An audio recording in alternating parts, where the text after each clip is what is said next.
Okay, guys, how you doing? Welcome back. Betrayal of Krondor with Plant Man Dan. Finished all the waffle from the first video and just going to plunge into it now. Remember, Gorath killed this guy, this would-be assassin, which you turn the tables on. You can right-click on the bodies. That's a right-click. Owen frowned. It's a body, he said. We might want to look it over. When you left-click on the bodies... oh, have I done that already? That's all right. I've already looted it. Okay, I already looted the body. Must have done that and then accidentally saved it. But what I got off the body was some food. Found some rations. These are rations. And laying the brown parcel aside, luckily carefully undid the short length of string that bound the package. Although standard rations generally contain salted sweetmeats, hard rolls, sliced apples and strawberry tarts, he was eager to get at whatever food was inside. So just note with the rations, it says amount 10, which means 10 days worth. There's nothing underneath which might say spoiled or poisoned. And what I had no idea about when I first played the game, 1993, I don't want to keep saying this, but I had no idea that the rations could be poisoned or spoiled. And my characters were just sick all the time. They got sick all the time, deteriorated to nothing with no health, and I just... so annoying. Just lost it. I just couldn't figure out what was going on. So you got to have some rations in there. We found some lock picks on that body. So you got to have some, well, they're called pick locks. Reaching into the velvet pouch, Lockley withdrew a sterling silver lock picking tool. He studied it carefully, marveling at the unmatched precision of its craftsmanship. Got some pick locks there. Got some, this green thing's called restoratives. A comforting warmth blanketed Lockley as he shook the vial of restorative fluid, its magical effects radiating up the length of his arm and then down through his limbs and torso. He would, of course, have to swallow the liquid to reap benefit of its healing powers. So if we just look at that, it's got 10 uses. And this green stuff, just call it the green stuff, the restoratives, they're gold, I think, in the game. You want to try and collect as many as you can. We will find too many and we'll have to sort of limit how many we take on, but you do want to try and get as many as you can. You can see Lockley's got some armor here. You can put that, oh, okay, you can't put that there. You just put it, if there's no armor, it's going to go automatically there. And it's in very bad condition, 23%, and he's got a sword, 98%. So that's Kingdom armor, the sort of most basic armor you can get. I guess I'll read through all this. I didn't mean to, but I will. A thin shell of steel. The plate armor was ideally intended to be worn over a padded piece of clothing that they were regretfully without. But while the thin fabric of Lockney's tunic would be a poor substitute for a quilted gamison, the armor itself would deflect far more sword blows than would bare skin. Yeah, fair enough. 15% armor mod, which I'd sort of take that. The higher the percentage, the better it is. Racial mod's human. So we're going to be seeing a lot of this standard Kingdom armor lying around and taking it off bodies. But you can get much better armor than that. That's the name of the game. And here we've just got a standard broadsword. Slicing air with the weapon, Lockley made a few passes at an imaginary foe. Although the sword was not the most remarkable he'd ever held, it would serve well enough if he found himself in a sword battle. Right. Thrust, 10 damage plus skill, and then swing, 7 plus strength, minus 5 plus skill. Yeah, okay. So just some stats there you can look at on the broadsword. So that's just a right click, and then it's impossible to take the sword off him or get rid of it, because he's like, if you take my sword away, and sort of want to discard it onto the ground in a bag, you can't. Lockley sighed for a moment. He thought to discard his broadsword. Its bulk wearisome for him to bear, and its value seemingly more dubious than when he'd acquired it. On the balance, however, he realised it would be utter madness to strip himself of his defences at a time when he most needed them. So the only way to get rid of that sword is to replace it with another one, better one most of the time. Yeah, Owen is a magician. Oh, sorry, go back to Lockley. That's a place for a crossbow, which you can get crossbows. You can find those, and then you can shoot arrows at your enemies. You got to have some arrows here as well. I can go through that. Owen's a magician. He never uses a crossbow, but he's got this kick-ass wooden staff, broomstick. While his woodworking skills wouldn't give his rivals reason to quit their professions, the craft of staffmanship was exceptional. From the bole of a yew tree, he had fashioned a staff which looked as if it could be used magically as well as a fighting weapon. So we just got the plain old wooden staff here. Owen can crack some heads with it, swing it around, and do some damage. He needs some armor, doesn't have any. Owen's got some rations. They're all good. 11 days. He's got this thing here is a herbal pack. A potent medicinal aroma wafted from the herbal pack as Owen looked it over. Without opening it up, he was certain it contained the standard materials, alum and healer's alcohol. While it couldn't help regain lost strength, it would go a long way to increase the rate at which he was healed. Good one. And we're going to be using those a fair bit. And he's got a torch. Look, it's just a torch, basically. Probably won't read all of these. It's going to take a bit long. But if you go, you can go into dungeons and sort of sewers and mazes. That's what the torch is for. Garath, same deal. He's got some rations. He's got some restoratives. He's got really crappy armor. Same sort of sword. And that's what they've got. Now, if you right-click on your characters, trying to get through this quickly, you got this skill set. So, which you would have seen before, this is a skill set. The other thing to tell you is if you right-click on these portraits, you get some of that background, which I told you about in the first video. So, I'll read these over. Son of the Baron of Land's End, Locklear has achieved great notoriety while serving Arutha Condoin. So that's the royal family name, the Condoins. They're not the Windsors, they're the Condoins. Prince of Krondor, decorated for his service at the battles of Menga and Zethanon during the war known as the Great Rising. He's one of the most honoured nobles of the court of Krondor and in many respects is considered an unofficial member of the royal family. In the 9th year of the reign of King Liam I, Locklear entered the service of a northern kingdom garrison to investigate reports of a conflict raging in the Northlands. Shortly after his arrival, his military escort was attacked by Moradel raiders and Locklear found himself cut off from his companions. Later, upon seeing someone fleeing a Moradel warrior, Locklear slew the aggressor only to discover the man he had saved was in fact a Moradel himself, Garath of the Ardanian clan. Ardanian? Am I saying that right? Ardanian, yeah, good. I think that's okay. So, sorry, going back. So, Locklear, what I understand about these, and like I said, I've played the game 30 times. I'm not saying I've developed a total understanding, but if you turn them on, it just means that they tend to go up a bit more when they're selected. What I've always worried about or wondered about is, do they go up at a slower rate if you've got more selected?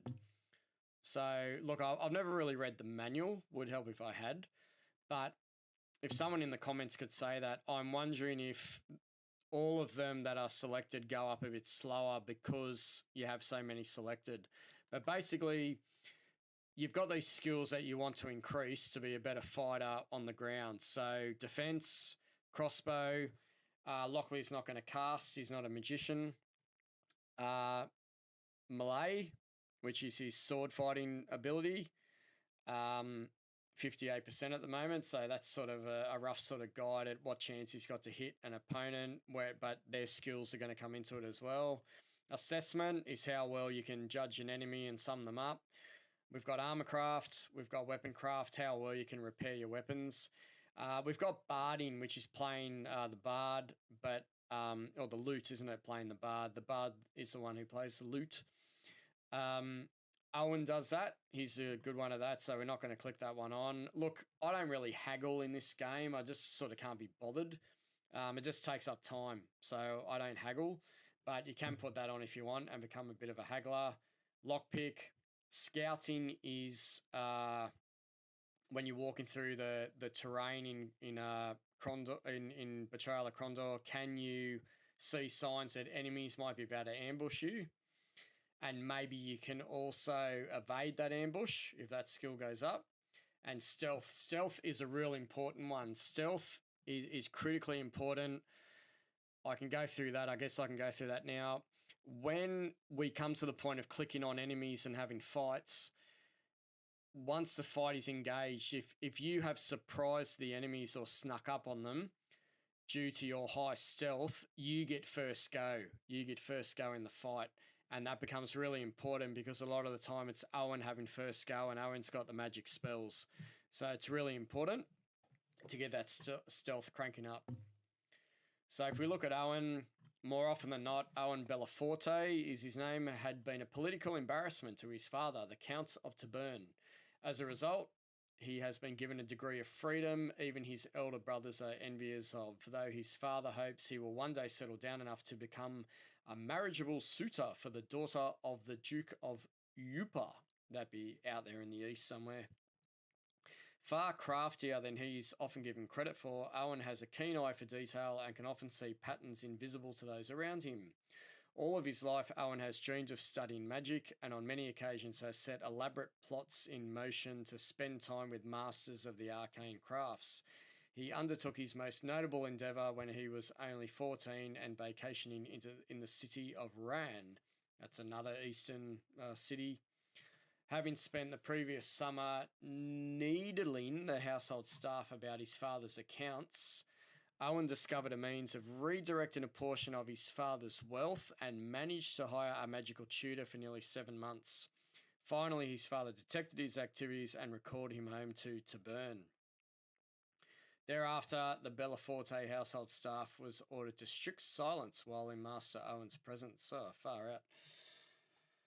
Oh, gee, that sounds heavy. Yeah, well, Owen's been at Stardock, like I said, so maybe that's where the magical tutor it sort of comes into play. He was definitely at the academy. So Owen's a bit of a weakling. I just love this thing on his head. I've always wondered if is it his hair or is it some sort of rabbit skin on his head. I love it. Owen needs to get his defense up pretty quickly. That becomes important. The crossbow, he never uses one. He can't put one on. I put his melee, is it? Melee? I put his melee on because he needs to be able to hit people with his staff. Casting, that's a huge one. You want to get that to 100% and beyond. I put his armor craft on, I put his barding on, haggling, and I put on his stealth. Gorath will always be a better lock picker, so I don't put the lock pick on. I don't worry about the scouting either. And here's Gorath. Although he is an eligible claimant to the Moradel throne in Sar-Zagoth, that's the sort of main city of the Moradel, Gorath has never desired to meddle in the politics of the Northlands, but often he has had little choice. He has been notably vocal in his criticism of the leadership of Delican, a Moradel who distinguished himself during the Great Rising as one of Merman Damas's field generals and later claimed the throne of Sar-Zagoth for himself. So if I can go through that quickly, the Great Rising was in Darkness at Zethanon. Merman Damas was the leader of the Moradel, was the leader of that 50,000 strong army who was trying to get to the artifact underneath Zethanon. So that's where, if you see that name, that's what that means. Gorath himself has led an impressive military career, and during the Rift War, and we'll go into that, that's the 10-year war in Magician, he directed one of the only Moradel defensives to successfully withstand Shurani aggression. As he bent back invaders, thousands of Moradel escaped their homes in the Green Heart Forest to the safety offered by the Northlands. Only starvation and superior Shurani numbers eventually drove Gorath and his tribe to the Ardanian to flee across the great northern mountains to their waiting cousins. So I'm going to go into the Shurani later. They have a pretty important role in the story, but we'll go into them a bit later. So defense, crossbow. Look, Gorath, I just click everything except casting. He can't cast spells. Doesn't want to bard, doesn't want to haggle. I think, that's so low because he's a Moradel and he'd have to argue with a human over price. It's probably not going to go down very well. Lockpick, should put that on. And we just want to get these skills as high as we can by the end of the game. Doing it, in a sort of logical way. That's the way I go about it. Exit that. And all you do through the game is just keep checking those and watch them go up and things like that. So we can sort of get started. We can move along to the main road. Don't forget that we are here. And Krondor's all the way down here. But do you want to go straight to Krondor? And the answer is no. You don't want to go straight to Krondor.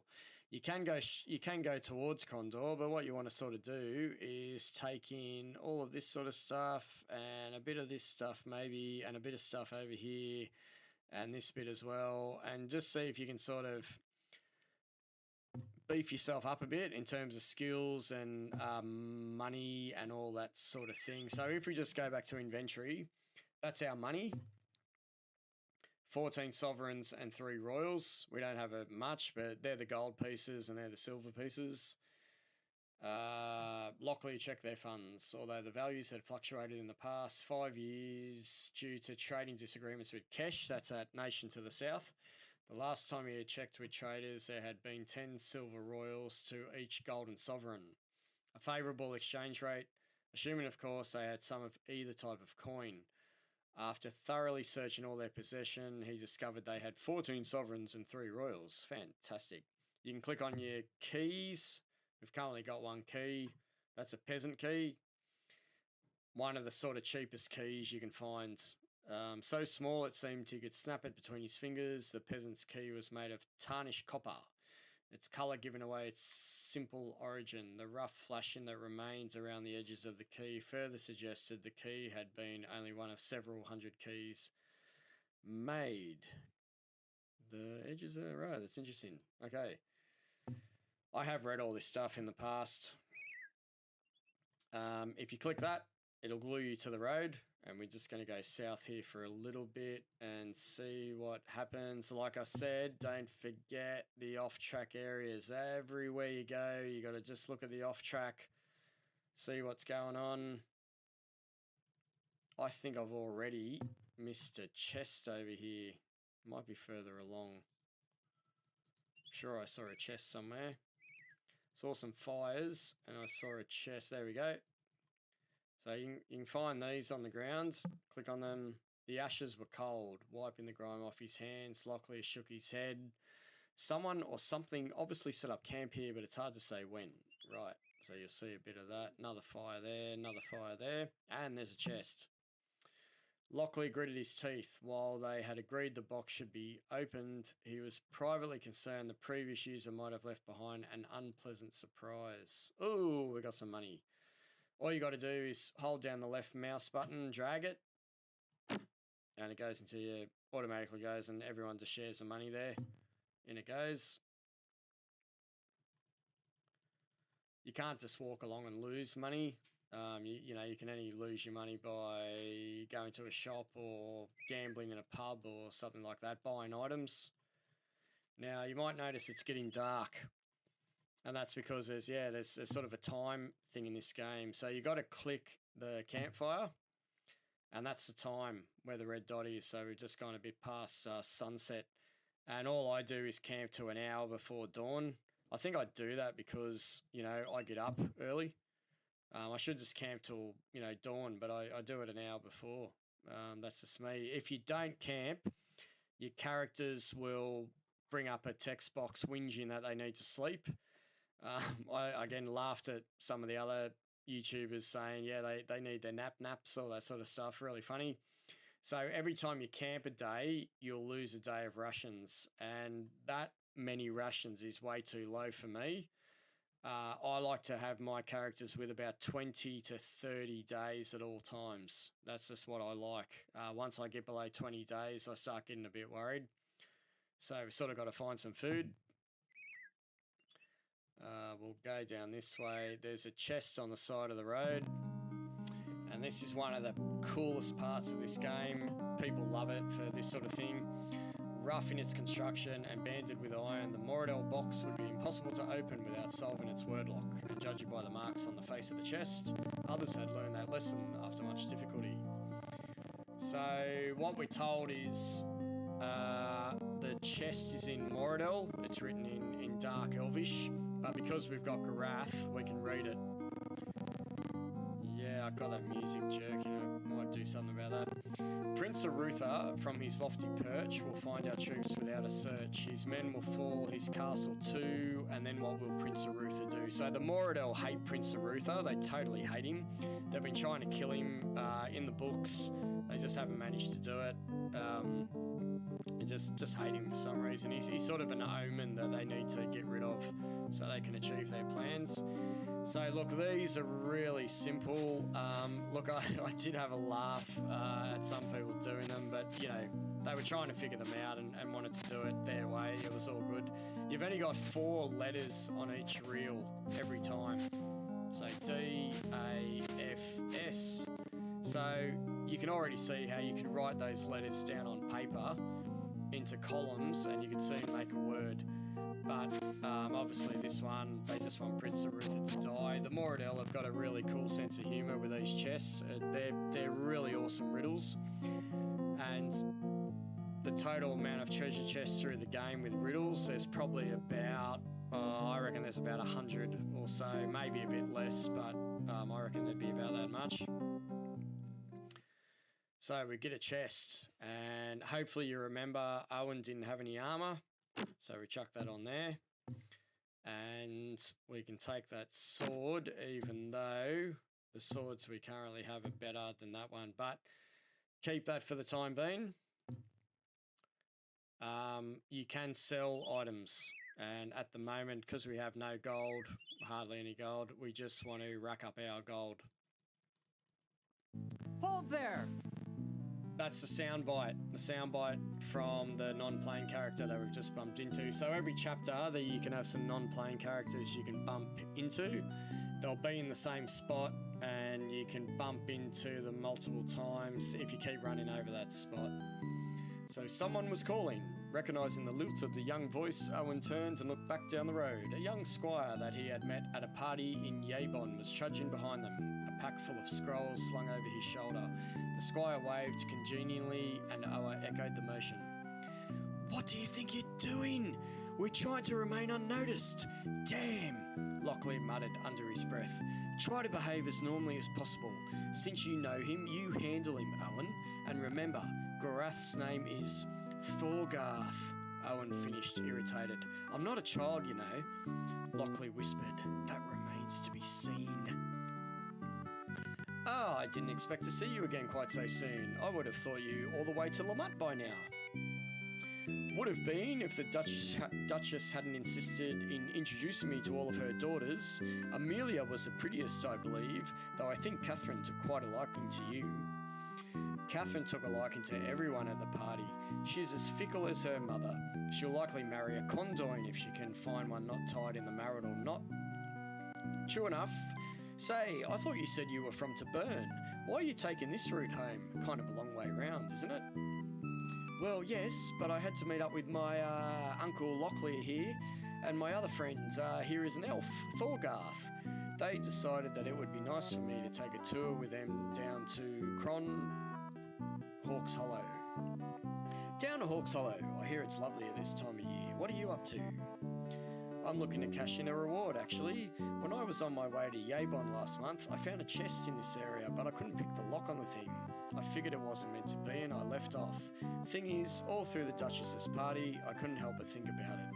I had chests on the brain. I don't really care what's in it, but I have to pick that lock." So you can ask the NPCs about certain things and they give you really valuable information to help you solve your missions. "Nearest town. I'm afraid my senses of direction and distance are a bit off right now. We all had a bit to drink last night and we're still trying to shake off the effects. Which way is the nearest place we can get cleaned up?" "There must have been quite a bender if you're that confused. Head straight south along the main road and that will take you to Lamut. If you're looking for good food, the Blue Wheel is a solid wager, though I warn you, their Shirani food can be a bit spicy." Inns. "I for one could do with a little less sleeping on the grounds. Any good inns that you can recommend?" "There's the Blue Wheel Inn in Lamut, or you might try the Dusty Dwarf in Hawks Hollow. I suppose if you got really desperate, you could try breaking into one of the abandoned houses out in that part of the country, but I can't sleep well in a house that may fall on top of me. Of course, it may well be that the people have moved out for good reason. I've heard that several people south of L'Oreal moved out after a contagion began spreading near their empty houses. Was anything left behind in any of the abandoned houses you saw? Nothing of real value, bits of food in a few cupboards, an occasional gold piece kicked beneath the foundation of the house. Lost items mainly. The majority of the places I visited had those unpickable locks.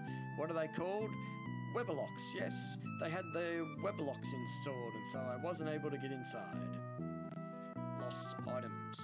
I'm not certain, but I think I may have mislaid a very valuable belonging of mine.